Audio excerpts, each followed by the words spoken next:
С любовью к маме, зажигательные танцы, веселые юмористические сценки и стихотворения. Искренние слова благодарности звучат в каждом подготовленном номере этого юного по годам и творчески талантливого коллектива артистов. В числе зрителей их самые первые наставники. Те, кто своей заботой, лаской и душевным теплом поддерживают их в трудные минуты и радуются вместе с ними их успеху. Меня привез внук сегодня. Сначала не хотел, думаю, поговорю, бабушка, приходи-ка, там интересно будет. Я решила прийти.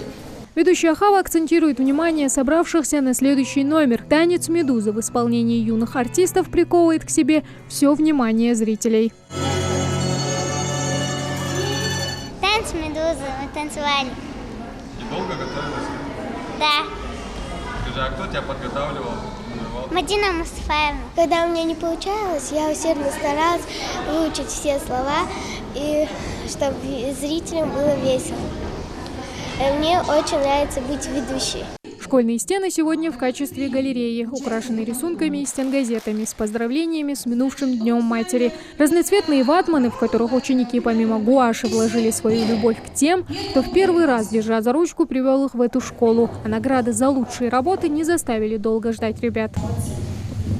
Награждается учащийся 2 Г-класса.